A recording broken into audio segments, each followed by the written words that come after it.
Welcome back to ChitChat. Today we have the Pattaya Report with Craig McAvenny, and if you haven't subscribed, please subscribe. If you get any comments, please pass comments, and obviously share. So Craig, what's happening down in Pattaya? Well, I mean, the last month we've seen quite a lot of rain down there. I know Bangkok's also been experiencing rain, and Thailand as a whole, as you know, does struggle with floods. Fortunately, I was up in Bangkok when it happened, but I saw some of the roads near my house in Pattaya, sort of Khao Talo and that sort of area, you know, and the roads were flooded to the extent of several feet, you know, and Wow. As was our office, you know, down Soi Chai Pun, and about to close one day. So we've had quite a bit of bad weather. Obviously, let's hope that comes to an end, and you know, we all look forward to the high season. Yeah, because it's just this season, so everybody understands. Basically, you're talking about 3 to 4 months up to, let's say, end of October, really, where there's rains. But I think the heaviest is probably sort of August, September. Yeah. Have in my head, I always think, yeah, September's the month where, you know, you're more likely to have bad weather and, you know, quite a few bad storms, but a few power outages with them, you know, with the storms of late as well. So, but it is sort of sporadic, and it's most of the time it's an hour or so, and then you find out it's the same time in the afternoon or at night for a couple of days, etc. But it's not the end of the world. Yeah. So, okay, is there anything else happening down in Pattaya? There's a music festival again, I think, a couple of weeks ago. Again, it's not something Yeah, it was that on at the weekend as well. This Yeah. just past weekend is on the Saturday, and they blocked all the roads. There was heavy traffic. I was down there this weekend past, yeah, and we actually stayed in Jomtien, yeah, and we had a fantastic time. It was a nice hotel. Once again, it was through the promotion they've got just now for Thai nationals, of which I am not, but my wife is. And then we took a trip we took a private boat, speedboat. We went out to the islands for snorkeling with my nephews and the family, and it was absolutely brilliant. And amazingly, the coral is all coming back. We had Nemo pictures and things like that. So, and we saw that the hotels were obviously mostly Bangkok, but there was quite a few foreigners staying in a hotel, and it was pretty busy. And when we went into Pattaya, we went through one of the bar areas. Don't know which one it is, but we went through one of the bar areas, and it was really. It wasn't busy, but there was certainly a few people there. So it looked a bit more positive than I've seen in the past month when it was last down. For sure. I mean, there's a few guys I know that, you know, tend to spend their winters in Thailand and are still either working part-time over in the UK or may have their own businesses. And a few of those guys are starting to come back. I think the people that come back or go back home rather for the summer, you're starting to see them turn up again. And of course, the tourists. We're much looking forward to a big bounce in tourist numbers this high season, based on the fact that a lot haven't been able to do it for 3 years. So, you know, they've been saving up for 3 years, looking forward to coming, and all being well, they'll come and bring plenty of money and spend plenty of money and help a lot of the people out in the entertainment industry who've had such a tough time over the last few years. That said, the cost of coming here has gone up, as you know, you probably noticed, or you've probably spoken to people that are booking flights.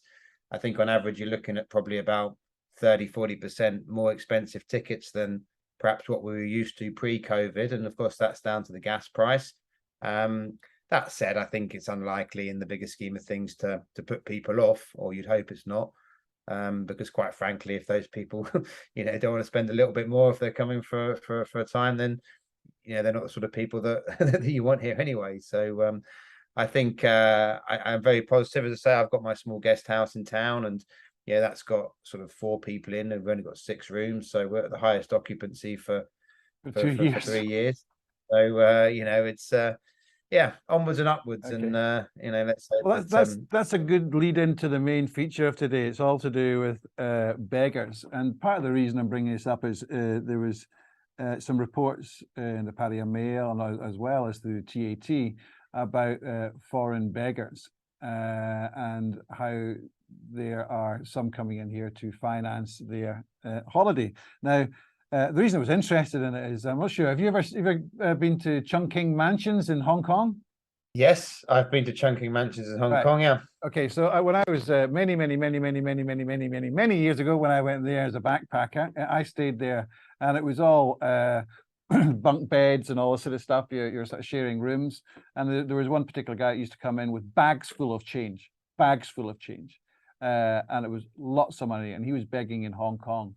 And I was saying, I thought it was unethical. Yeah, I wasn't going to get in a fight about it, but I was sort of looking at it, and he says, "Oh, what do you think?" And I said, "I think it's bullshit. Yeah, that you're doing this, taking money. You're basically just to finance your holiday." And his attitude was that, well, I'm doing something, I'm putting time in and things like that. Basically, I just thought it was wrong. But Thailand has had this problem for quite a while. Yeah. And they're clamping that down and on that. And there was at one point where they were talking about bringing in evidence of your finances, which is rather intrusive, so they didn't do it. Yeah. But what they've done is they've passed a new law, and the story in Pattaya was of one guy who was actually selling beads for 1 baht. Yeah. And he was sitting on outside the Mike shopping mall, yeah, on Beach Road, yeah. And there was pictures of him, and they said, this is the sort of people we don't want. That was a statement. And Pattaya has now got a campaign, anything for a campaign. They got a campaign to stop that, yeah. But I was just wondering what they can do. So what? Yeah, I mean, it's not a new phenomenon, is it? No. I mean, it's something that's been around for a while, as you say. Well, if when you went backpacking, there was still people doing it then. I mean, it got the name beg packing, didn't it? And I can recall sort of pre-COVID, I think, and then perhaps obviously COVID, people weren't on the streets as much, but that it was still something that was happening then, and there was a lot of talk about it. I think this is probably the first time it's come to Pattaya. I know that in Bangkok it was certainly I recall some stories about it. And I mean, my personal opinion, of course, is that it's not the thing to do. I mean, it's you come away, whether it's a holiday, whether it's traveling or whatever, and as you say, you make sure that you're responsible, and your job is to come and give money and spend money in countries, not take it away. Yeah. Also, you're doing it illegally. Yeah, you're doing it illegally. Yeah. Yeah. So even though they say, well, I'm selling something, the fact is that you don't have the rights to work here, so it's a form of work. So what they've done is they have passed a law where they can be moved on by the police. Yeah. But also, what will happen is that they will have up to a 10,000 baht fine. Yeah. And if you don't have the money, as we know in Thailand, you better get the money because you'll be sitting in jail for as long as you don't pay the fine. Yeah. So this is one thing that they passed by law, which the police can do.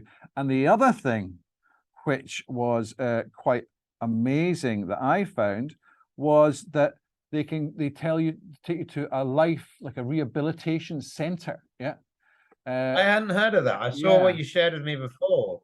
Yeah. I didn't know these places exist. I mean, what they're basically open prisons, are they? Or I'm not sure the detail of what it is, but basically you're taken for like a re-education.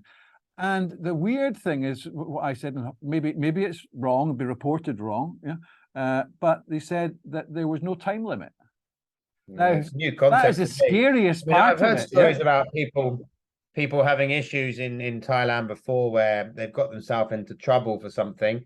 I remember one story about a chap who got caught for drink driving, and he got some kind of community service order, but the community service which he had to undertake, the schedule he had meant that it took him over in overstay on his visa, and he wasn't allowed to do anything about that. So he ended up finishing his community service, and then when he left, ended up getting blacklisted because he'd overstayed his visa. Wow. So you've always got these kind of dynamics going on, haven't you? I'll read it so I'm being accurate. Yeah, it says that the Thai police are authorized to impose fines and other sanctions for repeat offenders caught begging in the streets in public places. They can remove and move on those breaking the law from public places. These fines can reach 10,000 baht, and those involved in the activity can be sent to life development centers.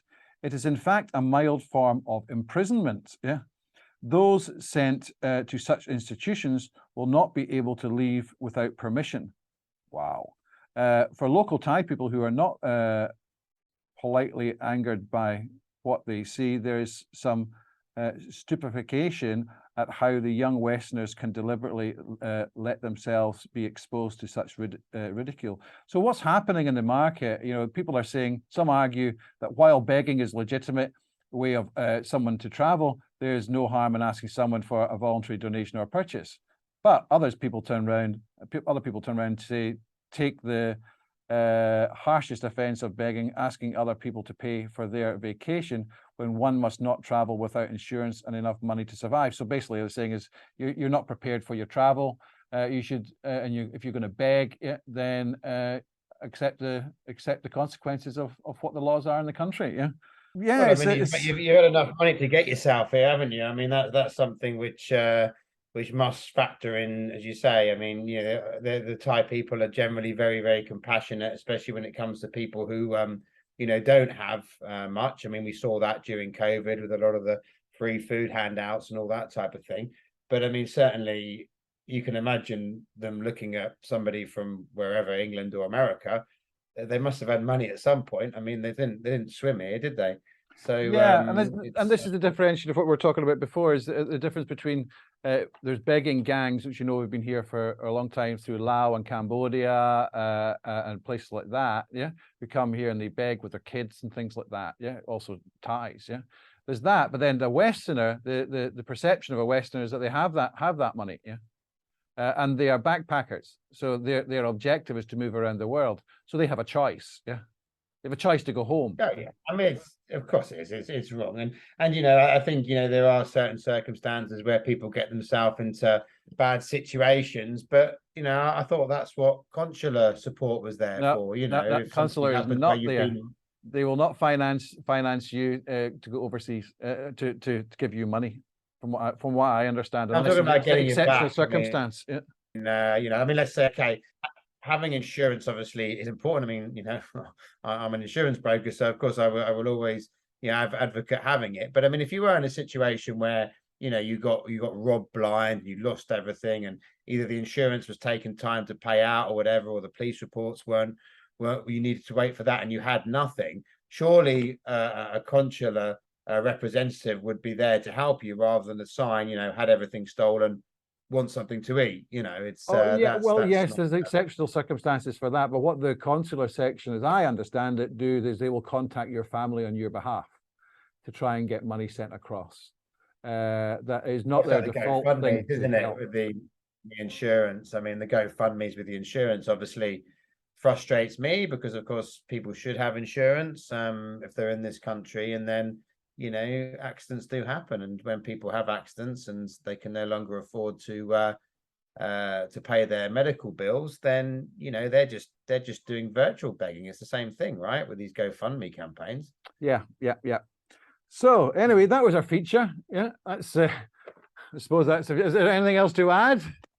No, I mean, I'd say my view on it is, I mean, I've not actually seen it in Pattaya, as I say, but I mean, look, I mean, I suppose certain aspects like busking and that, you know, I can live with that. I can understand that they're providing, you know, some kind of entertainment, or guys that do magic tricks and that type of thing. Although, as you alluded to before, you have the situation in a country like Thailand where, you know, it should be the local guy who's doing the busking or doing the magic tricks. That's right. And the foreigner doing it would be in breach of some kind of labor law. It is. That's correct. But Yeah. busking is included as a beggar.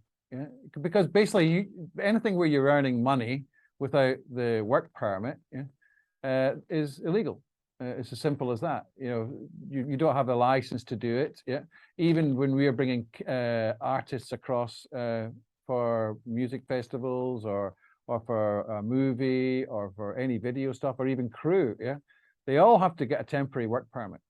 But and that sort of thing, as you say, I'm fine with, because they're expressing their talent, aren't they, in some way? And they say as long as they're local, but Yeah, local. Yeah, doesn't mean- yeah.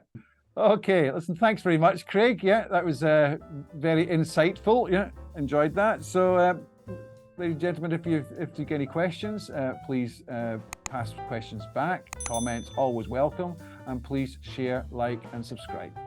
Okay, we'll see you next month. Thanks very much. Bye bye.